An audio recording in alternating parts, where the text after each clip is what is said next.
Warning, this podcast contains spoilers and explicit language. Listener discretion is advised. Scaredy Cat, have a scary chat.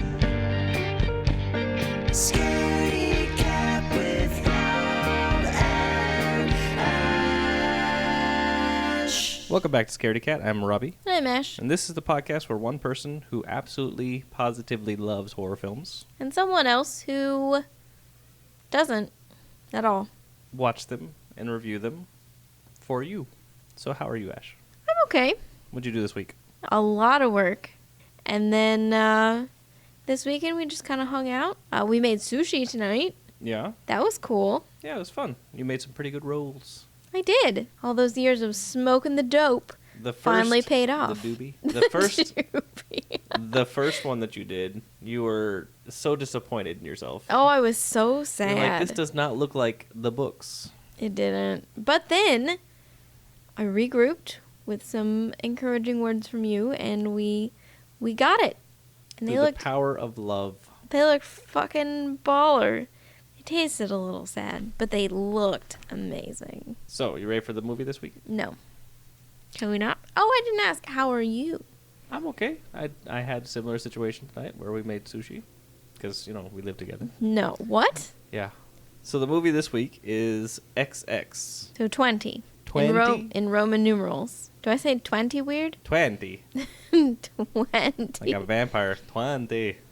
Well, that's how I learned how to speak, is my parents sat me in front of 2, Sesame Street. 3. Who was your favorite Sesame Street character from when we were kids? Not all these bullshit additional characters. I think it had to have been Grover because he had the book. Yeah, the Monsters book. Monsters at the end I of this love book. that book. I used to read that all the time. My favorite was Big Bird. I feel the most kinship with Big Bird. I feel like I could be Big Bird. Like, he's just nice. And he's just like, oh, you're in my nest? Well, I guess I'll go over here then. I mean, I really like my nest, but okay. So would you like to know the movie this week? Sure. I'm going to paint the scene. The year is this year, 2017. 4 women get together, 4 different films, short horror films, stuck together into an anthology called XX. What's it about? So before you said the thing about the chromosomes, I would have said that it was about a one-legged stripper. Or like maybe they're like angels. They got to earn their wings. So you start off with 2 X's and you got to earn the last X. You got to be extra dirty. What would it be if an angel gets its wings when a bell rings? Is that how it works? Every time a G-string snaps, No, I think that means a you're stripper doing it gets wrong. its X. Out of the two of us, I'm the only person in this room that's never been to a strip club. So True. I guess you are the authority on this. In the one time I've been? Let's see. What did I learn from that one time? A lot of people go to strip clubs wearing athletic pants. Learn that. Okay. That was about it. From the story that I heard, Okay. it sounded like sometimes you feel like you you talk about wanting a lap dance, and then when it actually happens, it's not nearly as it's kind of terrifying.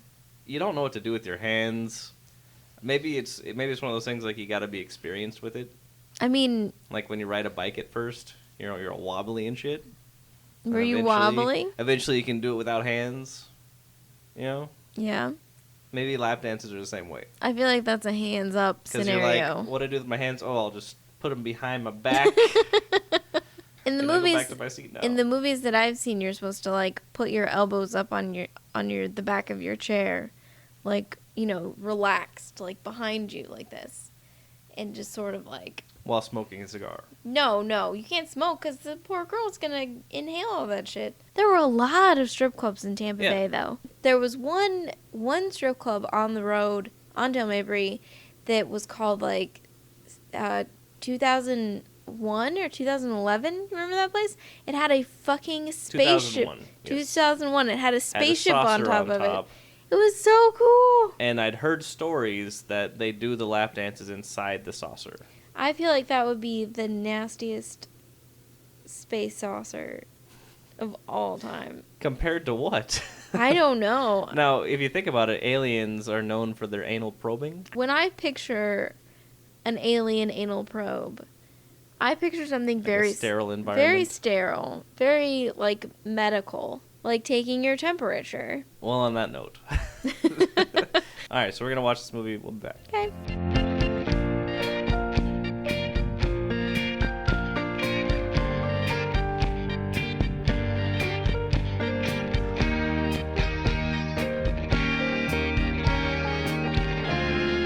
And we're back. We watched Double X, XX. I don't think it's double X. I don't know if they want it pronounced XX or like 20. zzz. Maybe it's just zzz. Is that the sound that an X makes? What sound would an X make? X. It makes the X sound. There was not a stripper to be had in the whole damn thing. I am disappointed. I can appreciate the fact that 4 women got to make a horror film. Technically 5, if you count the animation. But I wish they would have done something better with it. Well, it seems like they took 4 decent short stories and made them into what, like 15, 20-minute movies? Yeah, I mean that's how short stories work. Usually you take a short story and make a short movie out of it. Yeah. That's true. I mean, sometimes you take a short story and you make a long movie out of it, like Shawshank Redemption. That was one of Stephen King's short stories, and they made it into a long movie. Frank Darabont made it into a long movie. He also made The Mist. Mm-hmm. He made The Walking Dead, which wasn't a Stephen King property, but he also did The Green Mile. Ah, yeah, I like that All movie. Frank Darabont. He when he was in school, he would grab Stephen King short stories and he would just make them out of that. Yeah. But this one, so there was a disconnect between what they were trying to package it as and what the actual short stories were. Yeah, in between each of the short stories, there was like this like super stereotypical like scary dollhouse thing happening Yeah, it with was- like creepy doll faces and it was the moving wrong doll tone. furniture. I said it looked like the American Horror Story intros. Yeah, kind of. So XX is made up of 4 short stories. Yes. And I figure we'll go into we'll just give a brief overview of each story, and then we'll talk about what we noticed of the movie itself. So the weird animation leads into the first movie, which is titled The Box, which they say, what is it, 3 times? Like there's a title sequence inside the animation, and then the movie has its own title sequence. Like nobody told them that there was going to be a title inside the animation. Well, I think that they were... Yeah, true. It seems like there wasn't a whole lot of coordination with that. So the box is about a nosy kid on a train who looks inside of a stranger's gift box, and then he stops eating. He says something creepy to his sister, and she stops eating.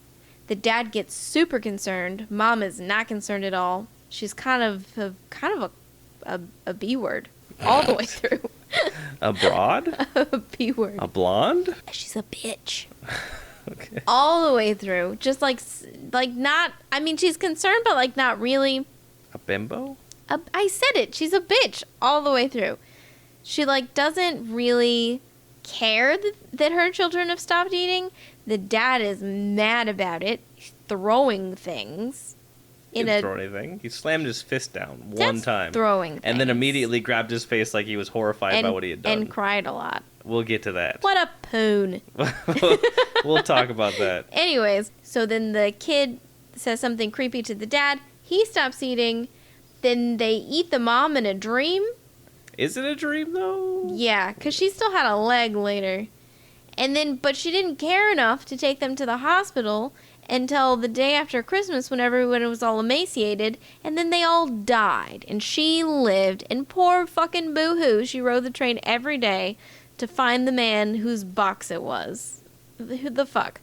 It's almost like you start writing a mystery, and then at some point you realize I have no idea what the twist is. Kind of So like... you just leave it out. Kind of like whenever I tell campfire stories and I start out really good about like booger monsters and then I lose it halfway through and I just make up some dumb shit ending. The Ash rating on this one, too big for its britches. First off, a lot of food in this movie. I had the thought, because most likely... It was all so pretty, too. I wonder how much food they had to eat on that day. They must have been sick. But, I mean, they didn't have to eat the food. I mean, the mom did. She was shoveling it down the whole Yeah, film. the mom was eating, but, like, no one else was. So everybody else was fine. And the food started off like, you know, She didn't look like a home-cooked person meals. that eats a lot. It was like home-cooked meals, and then, you know, as Even the when they story had, like, progresses... DiGiorno pizza, it looks super fucking fancy. When we have DiGiorno pizza, it is, like, tinfoil on top of the pizza pan so nobody has to do dishes, and we're eating up paper towels. They go to the doctor, and the doctor tells them he's probably just going through a phase, maybe find somebody for him to talk to, which they don't do. No, they don't. Uh, When a medical professional says, I think your child is dealing with some emotional issues, I'm going to give you a couple of cards of some therapists, you could follow the fuck up. He also tells them not to force him. So they take that as their hint to just not even let him show up to the table. Yeah, what the fuck? I He mean, just- that kid needs to at least sit there and be a part of the family. We've been through this before. Like, both of our children have gone through places where, like, they don't want to eat dinner. Right. So Because kids are shits. you make them eat dinner. Right. Like, you make them take a couple bites. You know, they have to have a couple bites where they can get up. You don't have to sit there and watch them die in front of you. No, that's bad parenting. It's... If we left our son, our 4-year-old son's eating habits up to him, he would eat grapes and cherry tomatoes. and grass. And That's he's it. recently started eating grass for some reason. He thinks it tastes like chicken. That's what he said.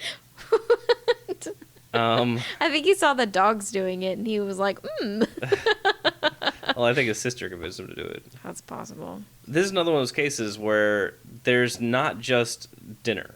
There's breakfast, there's lunch, there's all the time between those meals. There's lots of opportunity for conversations. Or they take him to the doctor and they put some sort of feeding apparatus into him. Feeding to him. I kept yelling that. Like, Or they put him on IV fluids or something. Like, at the Christmas scene, they're all pretty emaciated looking. I mean, yeah, the kid has got like half a face. And it's like, oh, is this feeding tube time? This is feeding tube time. Let's get him on feeding tube. This is when we go to the hospital and everybody gets a goddamn feeding tube. And I want to know what the fuck was in that box. It's a dick.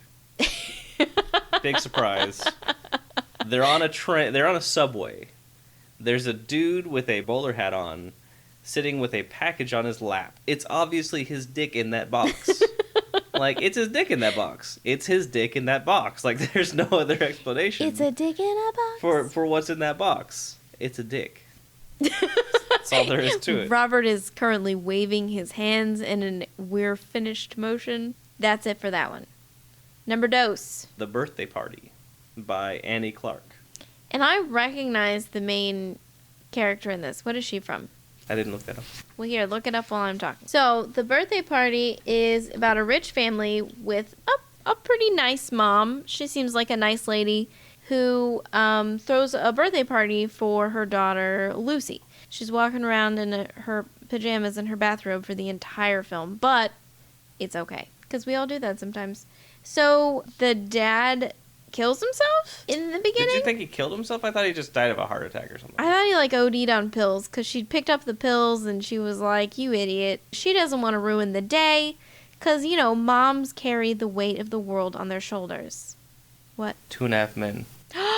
That's right. She was the crazy lady. She's the stalker chick. She was also in Sweet Home Alabama. She was the friend who brings her babies to a bar. What's her name? Melanie Linsky. Yes, I love her. I should know her name.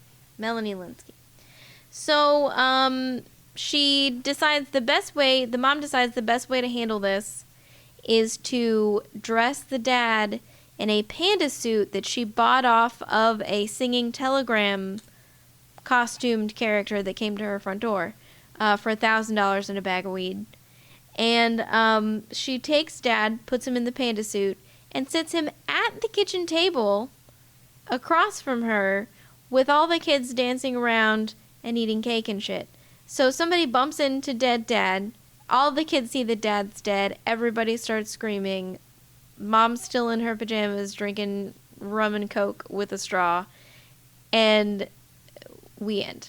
Well, the titles come up and they say, like, some really passive-aggressive shit. It's like, Yeah. it's like, oh, fuck. It was like also known as the reason Lucy was in therapy for the rest of her life. Mom would say that, you know, Even though it related. wasn't Mom's fault. Yeah, she claims it wasn't related or something. It seemed very passive aggressive, and it also led me to believe that this might be an actual story of what's happened to somebody. It could be. Couple things. The little girl is a demon. What? There's no other explanation. What? She's wearing the panda suit, right? And she changes her out of the panda suit in the ghost suit. Okay. And when they're in the bathroom, she's like, I don't look like a ghost. And then she breaks her own goddamn neck. What? Yeah. You didn't catch that? No. She's like, she breaks her neck and she goes, that's better. Breaks her neck. Yeah, that loud popping sound when she goes like to the left. It's what I jumped like this. I heard you jump, but like I didn't know why. It's because like in the scene, she like turns her head to the side. It makes a loud popping sound, and she goes, "That's better." And then the rest of the thing, she's in that ghost suit. That kid's a demon.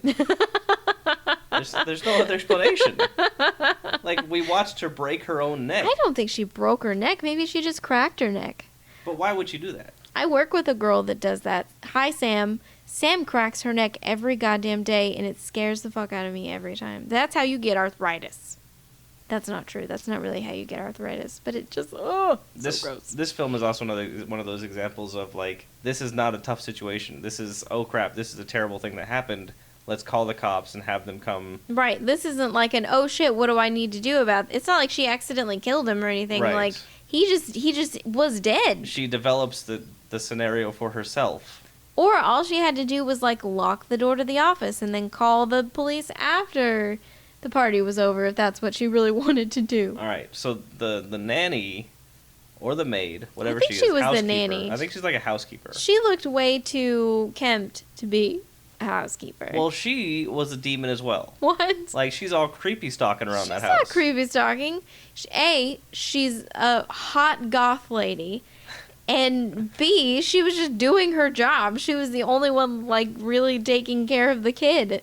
Also, was I not mistaken in thinking that the main character is wearing her nightgown the entire film? Yeah, that's what I just said. It's her nightgown with the robe on Yeah, it. even though People show up. people show up. But I mean, her husband just died. But people are like, They don't know that. they're like not super shocked that she is in her nightgown Right. and kimono the entire time.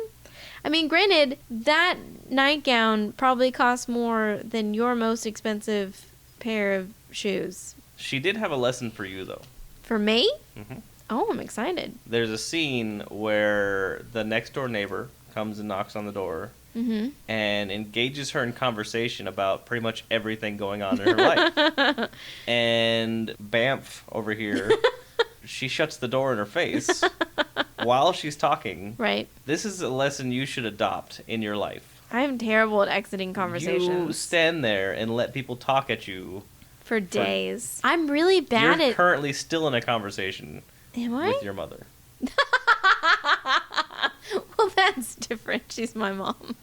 I have the subtitle written down. It's The Birthday Party, or Why Lucy Fears Intimacy Even Though It's Not Her Mom's Fault. Yes. So my rating for this film is, who knew that was a bad idea? Moving on. Film number 3. Don't Fall. This one was directed by Roxanne Benjamin. Roxanne. I couldn't find anything about her. Roxanne. I do know something about Roxanne. Is it Roxanne or is it Annie Clark? Annie Clark. If I were to say to you, where do you think Annie Clark got her start? What would you say? I'll give you a hint. She was in a certain musical group. The We've talked about them before. Spice Girls. Maroon 5. We've talked about on this show Maroon 5 at any I point. don't know. It's a musical group that we've talked about before. Polyphonic Spree. She was in the Polyphonic No Spree. way. I read that and I was like, how the fuck does this happen? I knew it was nice. How do all roads lead back to Polyphonic Spree? They've permeated the culture. We can't escape. They've taken over. Okay, so film number 4 or 3. Also, she did The Birthday Party, which was your favorite of all of these. That's true. I loved it. Don't Fall has to be my favorite. It's the only legitimate horror film in this thing. So, Don't Fall is about 4 campers who stumble across some vaguely Native American cave drawings. They're relatively respectful and still get the shit end of the stick here. I was trying really hard to figure out what their relationships were. I think the tall girl was the dread guy's Brother. sister. They were brother and sister. I think the lady was her girlfriend. And I then thought that no. The other girl was also their sister, but he was her fiance. I thought that the lady was her girlfriend and the guy was just like a friend of theirs. This synopsis I'm reading says 4 friends: Paul, Gretchen, Jess, and Jay. Well, so anyways, But they seem like they were related in some way. the 2 of them were brother and sister, at least. Because anyway, we'll get there. So so they, even though they're relatively respectful of the land, they're not like, you know, peeing on stuff or writing on things or having sex on things like you usually see in horror movies. They still get fucking shat on.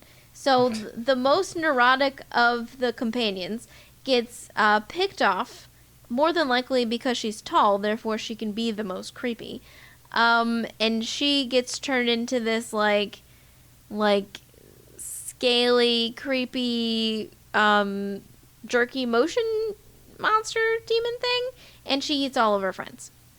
She kind of looks like Michael Jackson From Thriller. Yeah. Yeah, but tall. It had a good jump scare in it. It was the scene where she looks back because she's worried about her brother possibly. Yeah, no, had he fallen. definitely was her brother. And then she turned back and he was right there and I jumped a mile. Yeah, you did.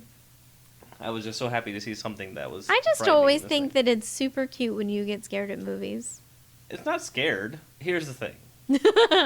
Your reflexes are there to protect you. Right, we've talked about this with like Have the we? blinking and the flinching. Right, yeah, the flinching. Like that stupid game you played as a kid where people would like try to hit I at didn't you. play this game. This is a boy thing. Right, well, that's sexist, but okay. I mean, the girls typically don't do that shit to each You other. did like the boob punches. What? I've seen girls do boob punches. Who punched each other in the boob? Girls. Who? I don't know. Names. I need them. I'm no narc. But yeah, so like they would always do that stupid thing where they'd be like, "I'm gonna hit you," and they'd Pull the punch. and they'd be like, "Oh, you flinched." I'm like, "Yeah, that means my body's working." Or if they did the I circle have thing, good reflexes. if people do the circle thing to me today, What circle thing? where you like hold a circle down here, and if they look, you're like, "Haha, you looked," and then you punch them. What? Yeah, it's a That's game, the I stupidest guess. thing I've ever But heard. every time I look, they're like, "Aha, you looked." I'm like, "Yeah, you were drawing my attention. My eye was following where you were drawing my attention to." So now we're on to film number 4. Her only living son. This, And this one is directed by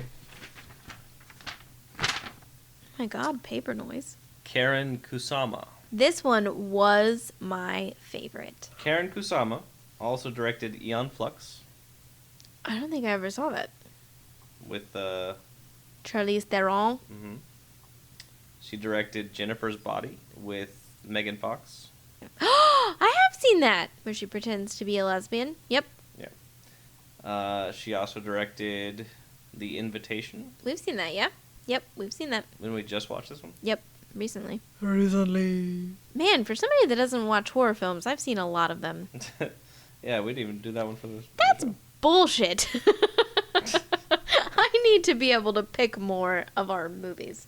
Anyways, so, Her Only Living Son. This is my favorite out of the 4, for reasons that will become clear in a moment. So this is about a single mom who's working really hard to keep her psychotic son in check. He's nailing squirrels to trees, he's eating rooster snot out of eggs, he's tearing fingernails off of kids, and being an all-American asshole. And everybody seems hell-bent on protecting him, pun intended.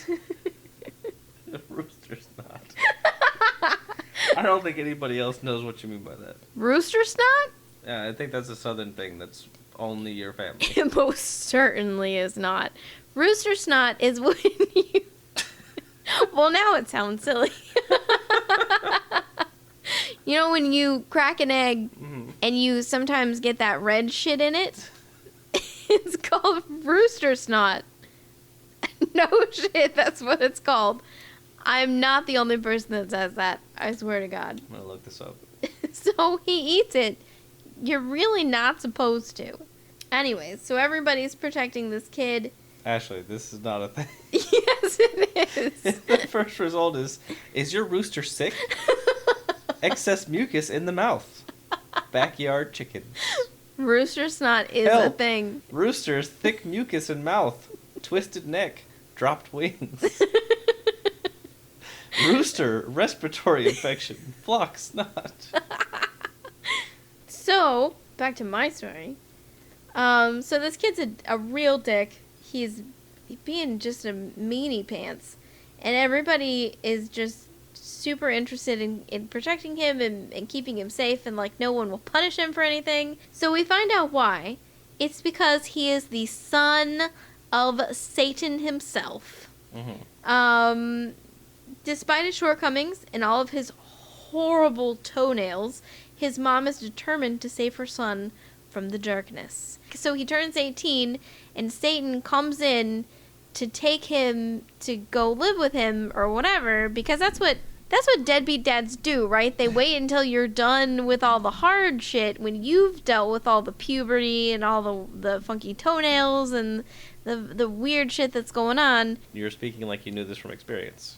Well, yeah, I mean, my dad.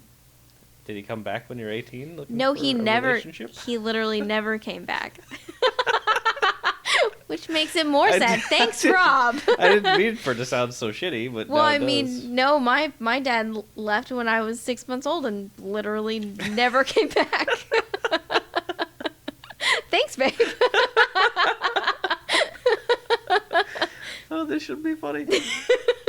But I feel a certain kinship to this story because we find out through an obscenely hot mailman that her ex-husband, He looked like you could get him off the shelf of a Macy's. he was gorgeous. Her ex-husband made a deal with Satan. Satan? Satan. Satan is my daddy. He made a deal with Satan for... Why am I saying it like that? So we find out through an obscenely hot mailman that her ex-husband made a deal with the devil and got her devil pregnant. And she had a horrible pregnancy, a la Rosemary's Baby, and she delivered Satan's spawn. This is basically Rosemary's Baby Part 2. Condensed, yeah. And, well, not condensed, but, oh, you're right.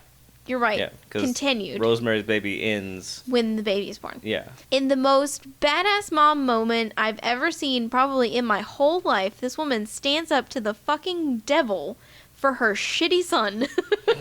This movie posits that everybody in the world is a Satanist, Yeah. except like one other person. No, It's the lady whose daughter he rips the fingernails off everyone is a Satanist, Robert. of. She's the only one that's not. Did you not know this? Everyone's a Satanist. So the reason this story resonates so much with me is because when my mom was pregnant with me, she was 18 years old. And my biological dad is kind of a terrible person. And he told my very sheltered mom, when she was pregnant Do you with mean me... is or was? I mean, I don't know. I don't know him currently. Right, but at the time when At he the was time, like 17 When or he 18, was a 17-year-old fucked up kid, he Right. was a terrible person. which we all were. And granted, if we were all held responsible for all the shitty things we did when we were only 17, if we were She was touching her face. if we were all held were merely responsible freshmen. for all of the things that we did when we were 17, we would all go to hell eternally. So, my biological dad told my mom that he was very scared while she was pregnant with me because he made a deal with the devil and traded my soul for his. It's just full the plot of Rosemary's Baby. And so my mom is a very superstitious woman, and that freaked the fuck out of her. So my mom legitimately, thought that this was happening to her, and she harbored this secret, she never told anyone. And so then I was born, right? Obviously, hello, here I am. So I was born, and I had a really weird birthmark on my upper right thigh, and it looked like it was just like super super white, like raised skin, like a burn, and it was an upside down A. It kind of looked like a pentagram, just a smidget. My mom, who is not Catholic, had me blessed because she was so scared that I was Little Satan. Little Satan. She was so worried, and I had it up until I was like 16 years old. Also, her son looked like Heath Ledger. Oh, he's so pretty. But yeah, that was XX. I mean, I wasn't... It could have been worse, I guess. I very much liked two of the stories. Very much. I would have liked to have seen the whole of Birthday Party and Her Only Living Son. I would have watched both of those entire movies. Is this film gory? No. Take all 4 films. The first one? No. No. The second one? No. The third one? Yeah. I'd say an eh, with like an emphasis on the eh. That's the whole word. It's like it's not all the way gory, like, It's meh. but it's meh. Yeah. I agree with you. I agree with your meh. And then the 4th film. No. Is this film scary? First film? No. Second film? No. Third film? Eh. 4th film? No. Is this film nightmare-inducing? First film. No. I mean, just because I was mad at the mom. Second film. And the dad. I think we didn't cover this, but the dad could have stepped in at some point too. Before he got bewitched, he could have stepped in and taken him to the doctor instead of just being mad at the mom all the time. I'm just going to say that. Anyways, moving on. Number 2. Mm-hmm. What were we talking about? Nightmare-inducing. Number I guess 2. for the little girl it was. I mean, if you were For the kid Lucy. whose daddy was in a panda suit and then he was But dead she in your was birthday a cake. demon anyway, so it doesn't She matter. wasn't a demon. Fucking demon. 2, no. The third one? No. 4, No. No. Is this film good? yes. 1, no. 2, yes. 3, Yeah. 4. Favorite. I like a birthday party. I love a good birthday party. And because I like cake. And I liked Her Only Living Son. Because it's my origin story. So that was XX from 2017, this year. Final thoughts? Do it. Don't. Whatever you're thinking about doing, just do it. Live your best life. Unless it's bad. And I then don't- don't do it. Would you rent this, though? I mean, it's worth it. And you know what I liked about this? It was because I don't like horror movies, so it wasn't like little snippets, little chunks. It did seem very short. I liked that. This was the nicest one that we've done so far. Usually it's just like I'm sitting in the middle just waiting for it to end because I hate horror movies. I also hate being still for that long.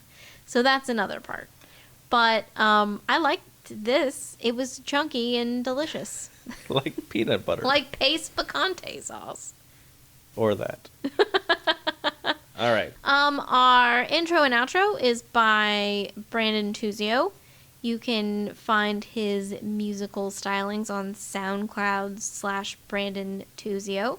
If you want to That's TUZIO. If you want to tell us anything at all, At Scaredy Cat Pod on Facebook, Twitter, and Instagram. all the gross stuff. Let's see if that If plays. you, so that's it. All right. That's it for this week. Till next time, adios, muchachos. Bye.